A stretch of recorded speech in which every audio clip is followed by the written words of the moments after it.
Welcome into Kitchen Talk Pickleball Edition. I'm your host, Caitlin Miller, and this week joining us is Stephen Jones. Stephen, it's so good to see you.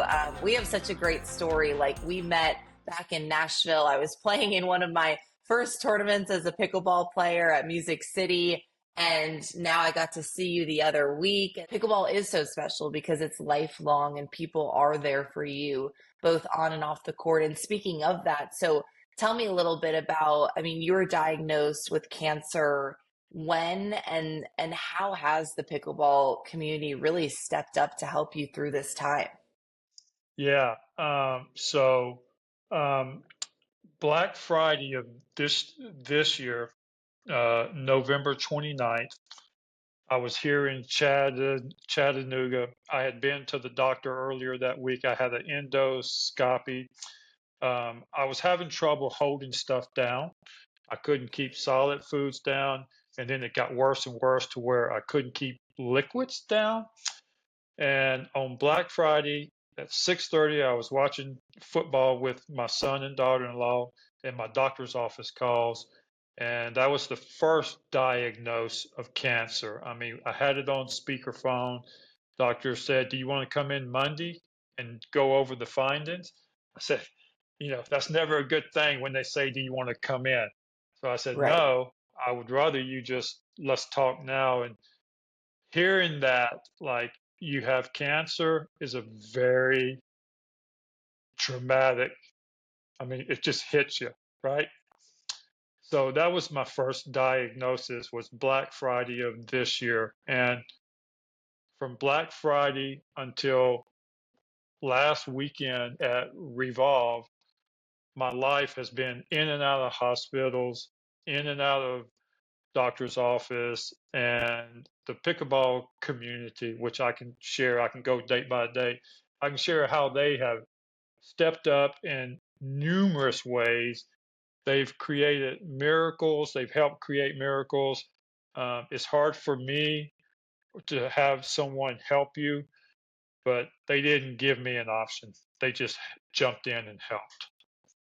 Yeah, can you share one or two of those moments where, you were just reminded how special, the pickleball community is and how they did step up during this time? Yeah, so when I got diagnosed, the main thing that the doctor wanted me to do was get into a surgeon and see a surgeon right your way. Well, um, the first surgeon that I could see was January 10th in Murfreesboro from that doctor. Got into another doctor, surgeon, Dr. John Lazar at St. Thomas, Midtown in West. He developed a plan, but he wanted to do another endoscopy with me. So, pickleball, come to. I had to be at St. Thomas West at 5:30 in the morning. Who comes and I'm going under anesthesia, so I can't drive myself.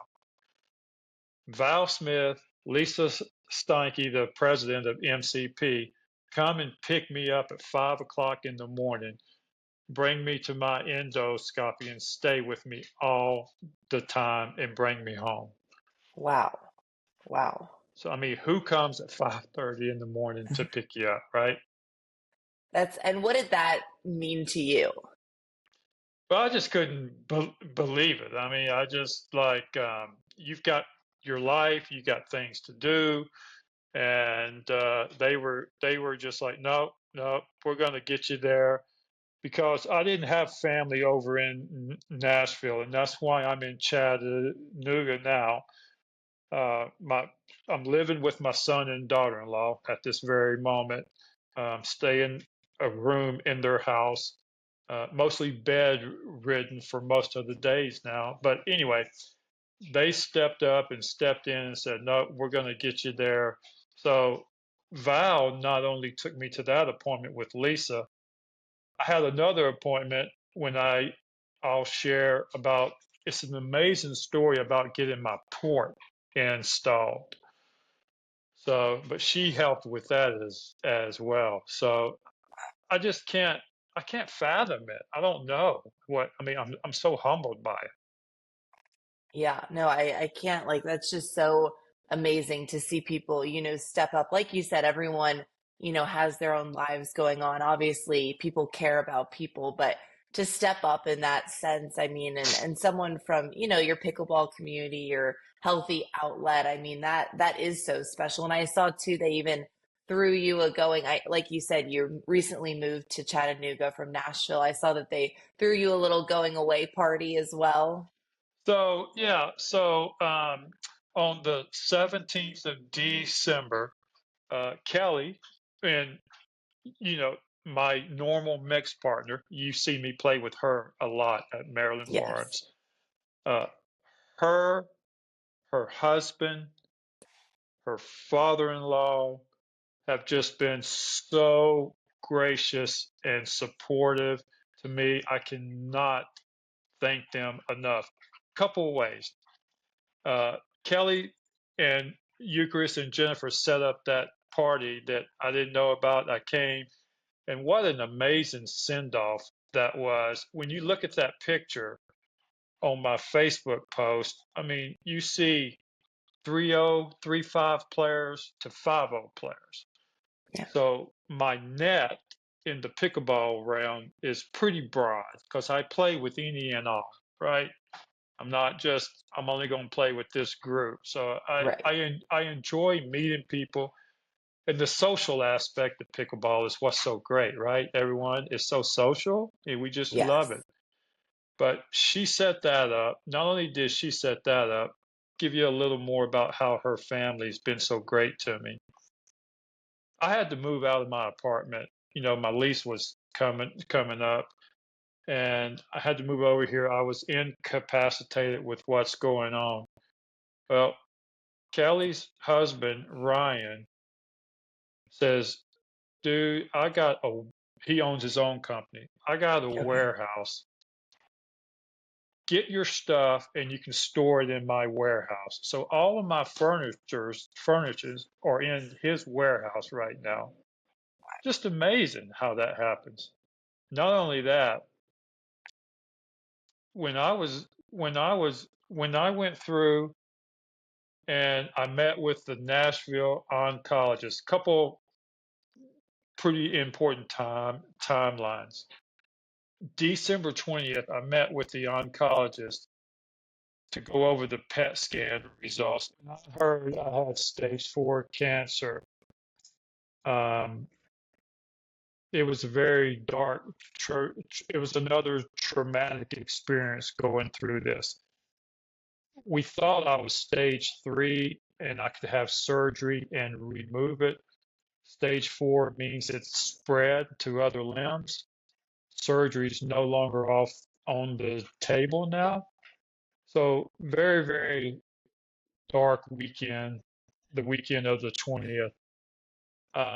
The goal and the oncologist, the earliest he could find a doctor to install a port in Nashville was the next Friday, which would have been the 27th. I go home that weekend and I'm talking with Kelly and Ryan again, as well as a pickleball nurse from Chattanooga. We're messaging on Facebook.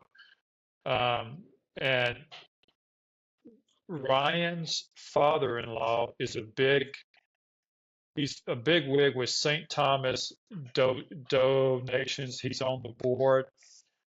Long story short, um, that Monday, his Ryan's father calls me and says, "You have an appointment at St. Thomas at such and such time. You need to go now to get your port installed," which was a miracle. And Val was on the pickleball court at Maryland Farms with her playing. I texted her, say, "Hey, can you bring me?" Because I couldn't drive myself. She jumped off the court and came and got me and brought me to St. Thomas West. So I Wow. completely everything that's happened great along this journey has been through some connection through pickleball.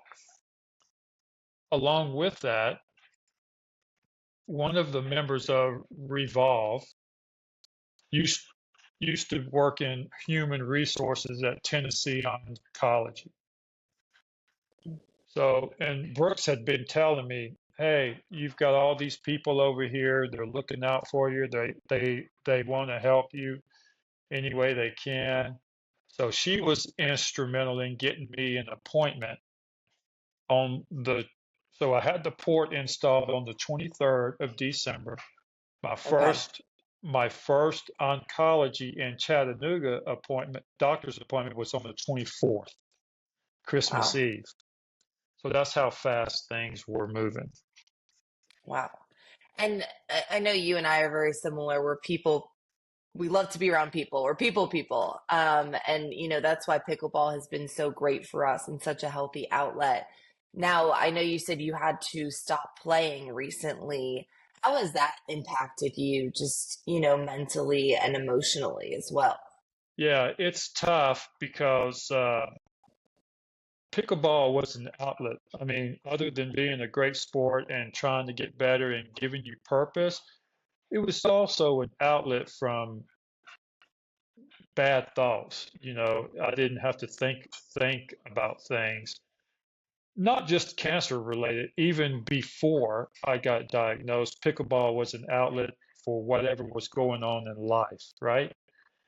Yeah. So not having that is tough, but I will say this. All of the Facebook messages, all of the texts from my pickleball family, you know, I have people just randomly, like I've gotten, I don't know how many, 4 or 5 texts this morning. Hey, I'm thinking about you. I said a prayer for you, and they just randomly come in just to let me know that I'm being thought of. So, what a great support group. I know. And then it was so nice to see his son Brooks owns Revolve in Chattanooga and he hosted a big tournament last weekend. And it was so nice. What a great surprise. We didn't know if we'd see you there, but tell us a little bit about what happened. You decided to come make an appearance that day. So, I was released from the hospital. I had what I call my dark Monday moment, and I was admitted into the hospital the Monday, the week of the tournament. I had emergency surgery to have a feeding tube installed, and I stayed in the hospital all week till Friday. Got out, ended up going back into the emergency room at 11 o'clock that night. I feel so bad for Brooks. I mean, he literally, Friday, he went in to work at 6 o'clock, came home at 8 o'clock that night because he's running the tournament. Had to take me to the emergency room at 11 o'clock Friday night. We got home at 3 o'clock Saturday morning. But long story short, um, I wanted, I was supposed to be working that tournament, helping him with it, and I couldn't. And he set up the security camera system so I could see everybody play from my bed. I could see all the courts and I could watch whatever match I wanted to watch with the cameras. Well, Sunday rolls around and they're playing mixed. And of course, Brooks and Mabry are not playing with each other. They have different partners and they go through pool play. And I'm like, oh man, they're doing pretty good. I think they're going to get into the medal rounds. So I sneak out of bed and drive down there. And of course, the minute I walk in the door, he gets on me and gets upset with me. But I wanted to see, I mean, Kendall was there, I just Yes. absolutely, we love each other so much. Wanted to She's see, amazing. I wanted to see my Nashville piece, but also Brooks and Mabry were like making a push for medals, and I wanted to see it in person. Dag nabbit, and you know, so I snuck out, got in trouble, and but the nurse who was looking for people to install a port, she's the one that came in and gave me a mask. the main concern for me was my immune system's down. So I didn't want to catch a cold or a virus. That was the main concern. Right, right. Yeah. But just being able to get out there, I know it's kind of like sneaking out like when you're a kid again, but getting out and being able to see everyone kind of like your worlds colliding with both Nashville people and Chattanooga people. Was that really special for you? Oh, I love it. Yes, I absolutely. I like I told you Sunday, I'm kind of a bridge between Nashville and Chattanooga. I know who's who in Chattanooga. I know who's who in Nashville. And when all of you go to your PPA tournaments and stuff, I'm following all of you, all of your results, all of it. Yeah, and then it's just so amazing to see. I mean, I was talking to you for a while. I felt like you knew everyone in that facility, both Nashville, Chattanooga, and all over the place. Yeah, I have I've been coming over here a while now. It's called Brooks and Mabry go play PPAs and they go on vacation, and I house sit and dog sit when they come over, so I go up there and play. Everyone knows me at Revolve. I play with everyone. Just so funny. You're asking. The last time I played pickleball was when I came over for my oncology appointment on the 24th. Okay. We had Christmas, 25th, and the, I didn't start my treatments until January 6th. So I had a couple of times to play before I started my chemo treatments. But I got in with this ladies group that meets at Revolve Thursdays at 11 o'clock. First day I was there, I was hanging out. They had 7 ladies. They needed one fill in, so I jumped in, filled Yeah. in. The next Thursday, they had 18 ladies, so they had two extra, four courts, 16, right? So they had Yes. two extra ladies. So I drilled with the two that had to sit. I mean, they were doing ladder matches in a time form, and they'd rotate in. So I took the two that weren't involved at that time, and we went on the court and we just did some drills.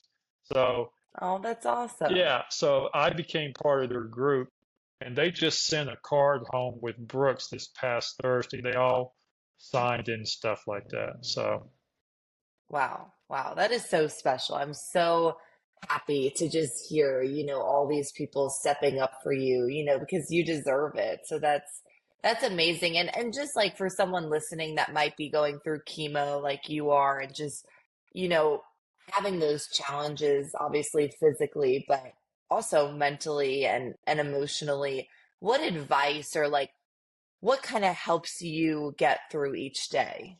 yeah, thank you. That's a great question, Caitlin. So here's what I would say. The random messages, the people who are still staying in contact. I have some people from Nashville, I'm in contact daily, daily. And then some of them are weekly. So just showing this support, prayers. We love prayers. When someone says, we're praying for you, I believe in prayer. So that's amazing when someone offers that up. I've got prayer groups praying for me. And here's what I would say. My symptoms started back in August. Okay. The type of cancer that I have is asymptomatic. So you don't know you have it early on. And when you start getting symptoms, symptoms were fatigue. I couldn't eat anything solid for a while without it coming back up. I thought it was acid reflux for the longest time. My sister was yelling at me, you need to go to the doctor. So don't be stubborn like me. Um, you know, go see your doctor, go get your checkups, let them run their test. Uh, had I not gone to the doctor, I don't know if I'd be here now. I mean, that's kind of where I'm at. And, my prognosis is my cancer is treatable, not curable. So when people say, well, how long are you doing chemo and whatever? Uh, I don't have a timeline for chemo. Um, Okay. my cycle for chemo, and I do it every other week, every other Monday, Okay. has to do with the life cycle of the cells, if that makes sense. Yep. But the good news about my chemo is my body will take the immunotherapy, which is kind of a neural therapy, and it helps the white blood cells identify the cancer cells and fight against them. Well, that's good. That's good. And just like, I mean, looking back, obviously, going through chemo every other week and just all these obstacles, obviously there's a lot of dark to it, but there seems to be a lot of light with, the pickleball community and just everyone really stepping up and showing how much you mean to them. I mean, so what good has come out of all of this for you? Definitely just I when I was in Nashville until this happened, I was living by myself in an apartment and I'd go play pickleball, come back, and I was kind of a hermit, even though I looked joyful and stuff like that. And just seeing the responses to my Facebook post, seeing that send off event and everybody that participated, and there were some that couldn't. There was a gift basket. I've gotten so much. Basically, feeling loved and supported throughout there is just, I mean, I'm totally blessed. Uh, I would say you never know the effect you have on people. I didn't know the effect I was having on people. I didn't think I was having a positive effect at all on some people. But just hearing if you go through the Facebook and read the comments and, oh, you showed me this and you taught me this and you did this. And I'm like, yeah, yeah, okay, cool. That's cool. And I feel like you're such a connector too. Like, I mean, the reason I was able to meet, Mabry and your son was just through you and like you spotting us at like a local tournament, like I feel like that some people are just naturally connectors and that's how you build community. So I feel like that's something that's also like so special about you. So for people who don't know, when I met Caitlin the first time and I saw her playing at Music City Pickleball Club, and pickleball has brought Brooks and I super close. I mean, it's what we have in common. It's really brought us together closer than I could have ever imagined. But little story here. Um, I saw Caitlin, and I remember going up to her during that tournament and saying, "I think you're really really good." Well, I come home and I tell Brooks about you. I'm like, hey, there's this girl in Nashville. Her name. I saw her at this tournament. I think she's really good. If you don't want to play with Mabry, I think you should like consider playing with her and stuff like that. So I told her about you, and then kind of fast forward to that weekend where you and Carly and Brooks and Mabry met at Centennial to kind of play together and stuff like that. So yeah, I do Yes. I do connect a lot of people and playing styles and stuff like that. And then Brooks happened to be one of my first guests, a little over a year ago now on this podcast because, he started Revolve and he has a really cool story going from like a pastor to, running a pickleball facility. So it's just so nice. Like now I have, two members of your family on this podcast and it's really, it's so special. Like even just hearing your story, hearing Brooke's story, hearing everyone that comes on, it's so enlightening. And I hope it, empowers someone else to, keep fighting and have that strength like you do. Well, thank you. Yeah, I watched that episode. I remember when Brooks was on there. So, Yeah. you're like I'm a fan of people, and you're a people connector as well. You're like me. I mean, always smiling, always happy to see each other and things like that. And I love how you're venturing out. doing your podcast. Now you just recently made a career change, and what I mean, I'm just a fan. I'm happy for you. Oh, oh, you're the best, Stephen. Well, we're all praying for you. Thank you for sharing your story. I know it can be really hard sometimes, but I am so happy to hear, how much the pickleball family has stepped up for you. And, we're praying for you, wishing you for a speedy recovery. And yeah, thank you so much for joining us and stay tuned to see who will join us in the kitchen next time.